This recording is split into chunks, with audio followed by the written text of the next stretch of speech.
So we have this tooth which has a pulp inside. It's a simulated pulp inside actually. All right. And usually what we do is, as I told you, we will start with caries wherever there's caries.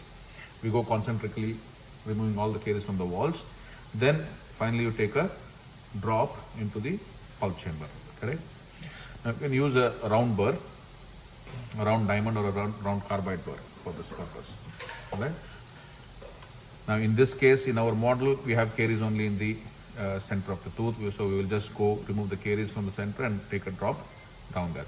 Usually your pulp chamber is slightly mesial. Okay.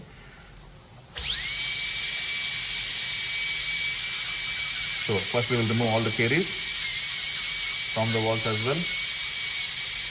Now before you actually get into the pulp chamber, you can slightly widen your cavity to get a clear access, right? Yes.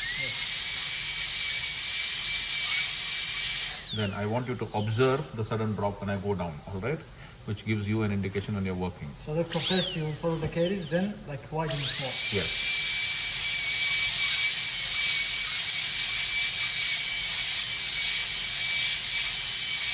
Okay, after a certain depth, you now aim to go into the pulp chamber. So I'll just go. See the top? Usually you have to orient your burr to parallel to the long axis of the crown. The crown is slightly tilted on the lingual side. Okay, so your angulation should be something like this, but because for the video purpose, I'll just keep it this way. Okay? Did you see that? Yes. Did you feel the sudden drop? Yes. Yes.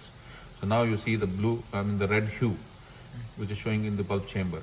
Now in case of your natural tooth which has a reversible pulpitis, the moment you enter into the pulp like this, there will be blood oozing out, okay, and it will be bright red in color.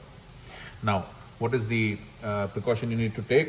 You don't take your burr all the way down to the floor of the chamber, which is a risk for perforation.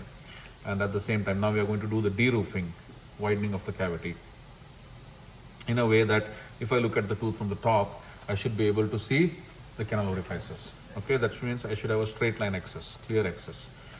Okay, now what is the movement of the burr? It's not downwards, it has to be outwards. Okay.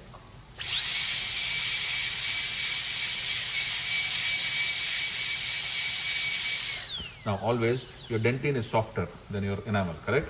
So when you're doing this de-roofing, you will observe that the dentine is being cut very much easily. As soon as you reach the enamel, you will feel a kind of resistance. Okay, and that's your indication you stop. You don't cut further. You don't need to expose more than that, right?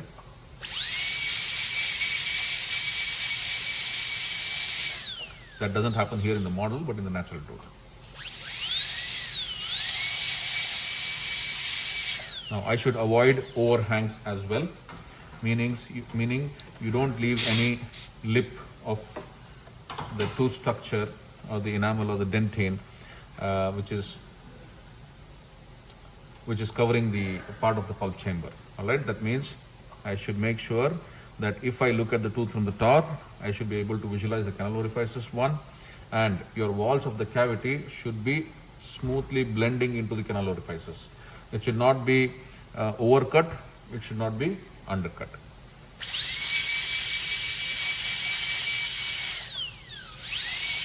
Now, how do you know if there is an overhang? How can you determine that? If you can't remove the handpiece. Okay, that's one way of telling it. Or maybe if it is a very small lip, then you use this end of the explorer, insert it and try to pull it out. Okay, now see, here distally it is smoothly coming out. Slightly there is some catch in a certain point. Look at the buccal side. I can see a full catch. Yes. That means it's still an overhang. Is your access opening enough? No, you still need to widen it. Okay, buccal you need to widen now. What about on the mesial side? Yes, there is still a catch. What about on the lingual side? Lingual side looks fine, but still slight extension or widening is required. Okay. Now you can use a safe end burr, the endo burr which is there, if you know that there is a risk of perforation in that case. Okay.